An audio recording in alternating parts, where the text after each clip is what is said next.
وقال الله لا تتخذوا إلهين اثنين إنما هو إله واحد فإياي فارهبون وله ما في السماوات والأرض وله الدين واصبا أفغير الله تتقون وما بكم من نعمة فمن الله ثم إذا مسكم الضر فإليه تجأرون ثم إذا كشف الضر عنكم إذا فريق منكم بربهم يشركون ليكفروا بما آتيناهم فتمتعوا فسوف تعلمون ويجعلون لما لا يعلمون نصيبا مما رزقناهم والله لتسألن عما كنتم تفترون ويجعلون لله البنات سبحانه ولهم ما يشاءون وإذا بشر أحدهم بالأنثى ظل وجهه مسودا وهو كظيم يتوارى من القوم من سوء ما بشر به أيمسكه على هون أم يدسه في التراب ألا ساء ما يحكمون للذين لا يؤمنون بالآخرة مثل السوء ولله المثل الأعلى وهو العزيز الحكيم ولو يؤاخذ الله الناس بظلمهم ما ترك عليها من دابة ولكن يؤخرهم إلى أجل مسمى فإذا جاء أجلهم لا يستأخرون ساعة ولا يستقدمون ويجعلون لله ما يكرهون وتصرف ألسنتهم الكذب أن لهم الحسنى لا جرم أن لهم النار وأنهم مفرطون الله لقد أرسلنا إلى أمم من قبلك فزين لهم الشيطان أعمالهم فهو وليهم اليوم ولهم عذاب أليم وما أنزلنا عليك الكتاب إلا لتبين لهم الذي اختلفوا فيه وهدى ورحمة لقوم يؤمنون والله أنزل من السماء ماء فأحيا به الأرض بعد موتها إن في ذلك لآية لقوم يسمعون وإن لكم في الأنعام لعبرة نسقيكم مما في بطونه من بين فرث ودم لبنا خالصا سائغا للشاربين ومن ثمرات النخيل والأعناب تتخذون منه سكرا ورزقا حسنا إن في ذلك لآية لقوم يعقلون وأوحى ربك إلى النحل أن اتخذي من الجبال بيوتا ومن الشجر ومما يعرشون ثم كلي من كل الثمرات فاسلكي سبل ربك ذللا يخرج من بطونها شراب مختلف ألوانه فيه شفاء للناس إن في ذلك لآية لقوم يتفكرون والله خلقكم ثم يتوفاكم ومنكم من يرد إلى أرذل العمر كي لا يعلم بعد علم شيئا إن الله عليم قدير والله فضل بعضكم على بعض في الرزق فما الذين فضلوا براد رزقهم على ما ملكت أيمانهم فهم فيه سواء أفبنعمة الله يجحدون والله جعل لكم من أنفسكم أزواجا وجعل لكم من أزواجكم بنين وحفدة ورزقكم من الطيبات أفبالباطل يؤمنون وبنعمة الله هم يكفرون ويعبدون من دون الله ما لا يملك لهم رزقا من السماوات والأرض شيئا ولا يستطيعون فلا تضربوا لله الأمثال إن الله يعلم وأنتم لا تعلمون ضرب الله مثلا عبدا مملوكا لا يقدر على شيء ومن رزقناه منا رزقا حسنا فهو ينفق منه سرا وجهرا هل يستوون الحمد لله بل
الذين كفروا ولا هم يستعتبون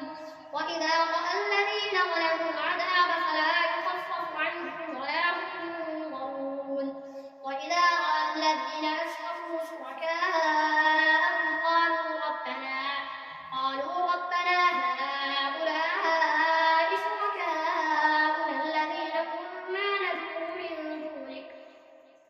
فألقوا إليهم القول إنكم لكاذبون وألقوا إلى الله يومئذ السلم وضل عنهم ما كانوا يفترون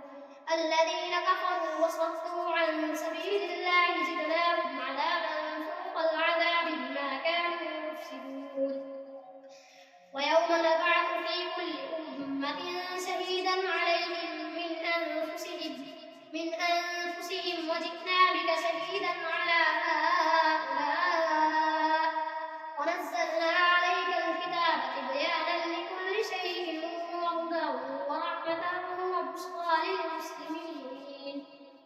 إن الله يأمر بالعدل والإحسان وإيتاء ذي القربى وينهى عن الفحشاء والمنكر والبغي يعظكم لعلكم تذكرون وأوفوا بعهد الله إذا عاهدتم ولا تنقضوا الأيمان بعد توكيدها وقد جعلتم الله عليكم كفيلا إن الله يعلم ما تفعلون ولا تكونوا كالتي نقضت غزلها من بعد قوة أنكاثا تتخذون أيمانكم دخلا بينكم أن تكون أمة هي أربى من أمة إنما يبلوكم الله به وليبينن لكم يوم القيامة ما كنتم فيه تختلفون ولو شاء الله لجعلكم أمة واحدة ولكن يضل من يشاء ويهدي من يشاء ولتسألن عما كنتم تعملون ولا تتخذوا أيمانكم دخلا بينكم فتذل قدم بعد ثبوتها وتذوقوا السوء بما صددتم عن سبيل الله ولكم عذاب عظيم ولا تشتروا بعهد الله ثمنا قليلا إنما عند الله هو خير لكم إن كنتم تعلمون ما عندكم ينفد وما عند الله باق ولنجزين الذين صبروا أجرهم بأحسن ما كانوا يعملون من عمل صالحا من ذكر أو أنثى وهو مؤمن فلنحيينه حياة طيبة ولنجزينهم أجرهم بأحسن ما كانوا يعملون فإذا قرأت القرآن فاستعذ بالله من الشيطان الرجيم إنه ليس له سلطان على الذين آمنوا وعلى ربهم يتوكلون ما عندكم ينفد وما عند الله باق ولنجزين الذين صبروا أجرهم بأحسن ما كانوا يعملون من عمل صالحا من ذكر أو أنثى وهو مؤمن فلنحيينه حياة طيبة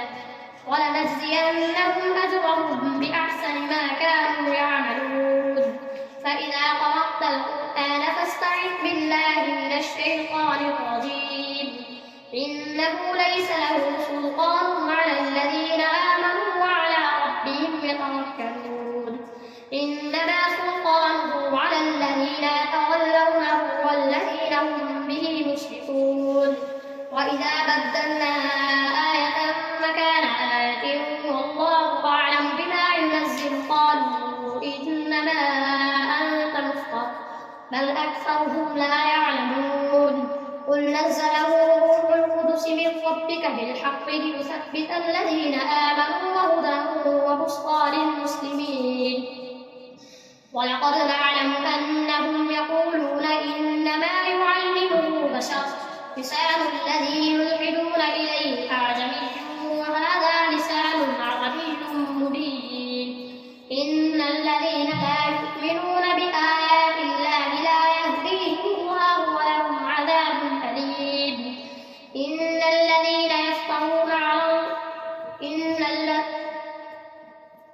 لسان الذي يلحدون إليه أعجمي وهذا لسان عربي مبين إن الذين لا يؤمنون بآيات الله لا يهديهم الله ولهم عذاب أليم إنما يفتري الكذب الذين لا يؤمنون بآيات الله وأولئك هم الكاذبون من كفر بالله من بعد إيمانه إلا من أكره قلبه مطمئن بالإيمان ولكن من شرح بالكفر صدرا فعليهم غضب من الله ولهم عذاب عظيم ذلك بأنهم استحبوا الحياة الدنيا على الآخرة وأن الله لا يهدي القوم الكافرين أولئك الذين طبع الله على قلوبهم وسمعهم وأبصارهم وأولئك هم الغافلون لا جرم أنهم في الآخرة هم الخاسرون ثم إن ربك للذين هاجروا من بعد ما فتنوا ثم جاهدوا وصبروا إن ربك من بعدها لغفور رحيم يوم تأتي كل نفس تجادل عن نفسها وتوفى كل نفس ما عملت وهم لا يظلمون وضرب الله مثلا قرية كانت آمنة مطمئنة يأتيها رزقها رغدا من كل مكان فكفرت بأنعم الله فأذاقها الله لباس الجوع والخوف بما كانوا يصنعون ولقد جاءهم رسول منهم فكذبوه فأخذهم العذاب وهم ظالمون فكلوا مما رزقكم الله حلالا طيبا واشكروا نعمة الله إن كنتم إياه تعبدون إنما حرم عليكم الميتة والدم ولحم الخنزير وما أهل لغير الله به فمن اضطر غير باغ ولا عاد فإن الله غفور رحيم ولا تقولوا لما تصف ألسنتكم الكذب هذا حلال وهذا حرام لتفتروا على الله الكذب إن الذين يفترون على الله الكذب لا يفلحون متاع قليل ولهم عذاب أليم وعلى الذين هادوا حرمنا ما قصصنا عليك من قبل وما ظلمناهم ولكن كانوا أنفسهم يظلمون ثم إن ربك للذين عملوا السوء بجهالة ثم تابوا من بعد ذلك وأصلحوا إن ربك من بعدها لغفور رحيم إن إبراهيم كان أمة قانتا لله حنيفا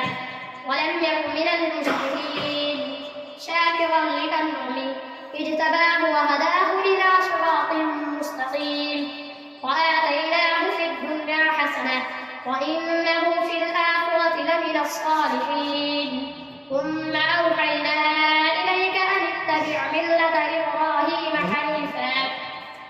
وما كان من المشركين إنما جعل السبت على الذين اختلفوا فيه وإن ربك ليحكم بينهم يوم القيامة فيما كانوا فيه يختلفون ادع إلى سبيل ربك بالحكمة والموعظة الحسنة وجادلهم بالتي هي أحسن إن ربك هو أعلم بمن ضل عن سبيله وهو أعلم بالمهتدين وإن عاقبتم فعاقبوا بمثل ما عوقبتم به ولئن صبرتم لهو خير للصابرين واصبر وما صبرك إلا بالله ولا تحزن عليهم ولا تك في ضيق مما يمكرون إن الله مع الذين اتقوا والذين هم محسنون